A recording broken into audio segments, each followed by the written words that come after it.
Telugu digital media network లో political కేటగిరీలో number 1 కేవలం 72 గంటల్లో 1,50,00,000 వ్యూస్ పైగా పాపులర్ టీవీ నెట్వర్క్. మీ పేరండి? సత్య దూసకర్ సత్య మహేశ్వరం. ఏం చేస్తారండి? Barber shop. ఇప్పుడు తెలంగాణలో అసెంబ్లీ ఎన్నికలు అయిపోయినాయి. ఇప్పుడు వచ్చేది పార్లమెంట్ ఎన్నికలు. పైన రాహుల్ గాంధీ వర్సెస్ మోడీ. ఆ ఇద్దరింట్లో ఎవరు మళ్ళీ ప్రైమ్ మినిస్టర్ అయ్యే అవకాశం ఉంది? మాకు మోడీ అయితేనే బాగుంటుంది. ఎందుకంటే ఆయనకు చాలా అభివృద్ధి పని చేసిండు. వేరే స్టేట్లు కూడా బాగా అభివృద్ధి చేసిండు. మనకు అనుకున్న పనులు కూడా బాగానే చేసిండు. అది ఇప్పుడు మోడీ పథకాలు బాగున్నాయా? బాగానే ఉన్నాయి ప్రస్తుతం. కానీ ఇప్పుడు రేషన్ బియ్యం పెట్టిన అవి కొద్దిగా ఉన్న చేసిండుగా, అమలు చేస్తుండు కదా. కాంగ్రెస్ పరిస్థితి ఏముంది? ఇప్పుడు రాహుల్ గాంధీ ప్రైమ్ మినిస్టర్ కాదంటారా? నమ్మకం తక్కువ. ఎందుకు నమ్మకం తక్కువ అంటారు? ఆయన ఓటర్ బ్యాండ్ లేదు కదా ఇక్కడ. ఓటర్ బ్యాండ్ లేదు కదా. ఇంతకుముందు ఉండేది సబిత ఉన్నప్పుడు సబిత ఆమె చేసి ప్రేరణ చేసేది. ఇప్పుడు చెవెల్లిలో కాంగ్రెస్ లేదా అంటారా? ఉండొచ్చు. మనం వేరే అది కాన్స్టిట్యూషన్ అలాగే, ఇది కాన్స్టిట్యూషన్ అలాగే, దానికి సంబంధం మనం చెప్పలేం కదా. అది ఇక్కడ ఏ పార్టీ బలంగా ఉంది? ప్రస్తుతానికైతే టీఆర్ఎస్ఏ ఉంది. మేడం ఉన్నందుకు ఆమె ఇంతవరకు చేసుకొచ్చింది. ఇప్పుడు బస్ డిపో కానీ, డెవలపింగ్ కానీ, రోడ్ డెవలప్మెంట్ కానీ, అభివృద్ధి కానీ ప్రతి ఒక్కటి ఆమెనే చేసుకొచ్చింది. వేరే చేయలే. ఇంతకుముందు చాలామంది ఎమ్మెల్యేలు పోయి, చాలామంది ఎమ్మెల్యేలు వచ్చి చాలామంది చేసారు. ఎవరు చేయలే. సబిత చేసింది.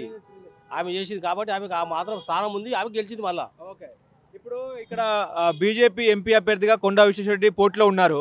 ఆయన గెలిచే అవకాశం ఉందా? ఆయనకు ఉంటుంది.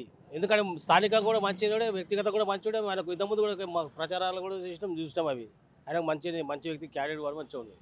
అది ఆర్థికంగా సహాయం చేస్తారు ఏమైనా? మేము ఆయన దగ్గర ఇప్పుడు మేము పోలేదు, మేము అప్పుడు అడగలేదు, చేయలేదు కూడా. మాకు ఆర్థికంగా సాయం చేయాలని మేము అడగలేదు కూడా, మేము పోలేదు కూడా. పోతే చేస్తున్నాము, చెప్పలేము. ఇప్పుడు మోడీ అయోధ్య రామ మందిర విగ్రహ ప్రతిష్టాపన ఎట్లా మీకు మంచిగా అనిపించిందా? బాగుంది. 100% ప్రపంచ దేశాలు మొత్తం మెచ్చుకున్నాయి. మన ఒక్కటే కాదు, భారతదేశంగా ప్రపంచ దేశాలు మొత్తం మెచ్చుకున్న దగ్గర పనిచేసిండు. 500-600 చరిత్రను కూడా బయట తీసి పడేసిండు. మరి ఆయన తప్పేముంది అన్నాడా? మోడీ రక్షణ బాగుందా? దేశ రక్షణ బాగానే ఉంది. 100% ఏం లేదు, ఇబ్బంది లేదు. మంచిగా కాపాడుతాడు, మంచిగా ఉన్నాడు. కాకపోతే ఆయన పరిస్థితికి, ఆయన చేసే లెక్కలకు ఉండాలి. మళ్ళీ కూడా 5 సంవత్సరాలు ఆయన చేస్తే బాగుంటుంది. మళ్ళీ 5 సంవత్సరాలు ఆయన చేస్తే బాగుంటుంది. ఓకే. ఇప్పుడు దేశవ్యాప్తంగా ఎన్ని సీట్లు వస్తాయి మోడీకి? మనము ఒక స్టేట్ గురించి కాదు కదా, వరల్డ్ దాన్ని బట్టి ఎంత వస్తుందో మనం చెప్పలేము. అది దాని అంచనా మనం చేయలేము.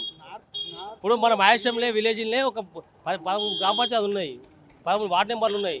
అట్లా 5 మంది నెంబర్లు వస్తారు, 6 మంది నెంబర్లు వస్తారు, 10 మంది వస్తారు, నెంబర్ తెలియదు. అది దాన్ని బట్టి కూడా ఇది నార్త్ ఇండియన్స్ బాగుంటుంది.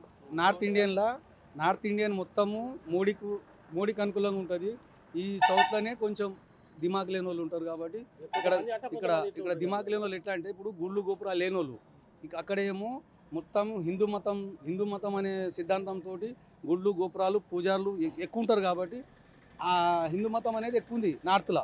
ఈ సౌత్లో ఏముంది, ఒక తెలంగాణ చూసే ఇట్లా ఉంటే, ఆంధ్ర చూసే ఆ రకం ఉంటుంది. ఇక తమిళనాడు చూస్తే తమిళనాడే. ఇక కేరళ అంటే ఇప్పుడు కేరళ అయితే మొత్తం మన దేశం నుండి అది పనికి రాకుండా ఉంది. కానీ బీజేపీకి ఇక్కడ అంచనాకు మనం తెలంగాణలో అయితే రావచ్చు 5-6 సీట్లు అయితే ఈజీగా రావచ్చు. కాంగ్రెస్కి ఎన్ని సీట్లు వస్తాయి? రావచ్చు 7-14. ఇప్పుడు బీఆర్ఎస్కి కష్టం, చాలా కష్టం. ఎందుకంటే వాళ్ళ చేత వాళ్ళు చేసుకోవాలి. ఎందుకంటే ఒక మంచి క్యాండిడేట్ పెట్టి మంచిది పెట్టేస్తే బాగుండు. ఎవరెవరు తీసుకొచ్చి పెట్టేస్తే, తీసుకొస్తే నేను పరిచయం లేదు తీసుకొచ్చి కూర్చోబెట్టి కాదు కదా.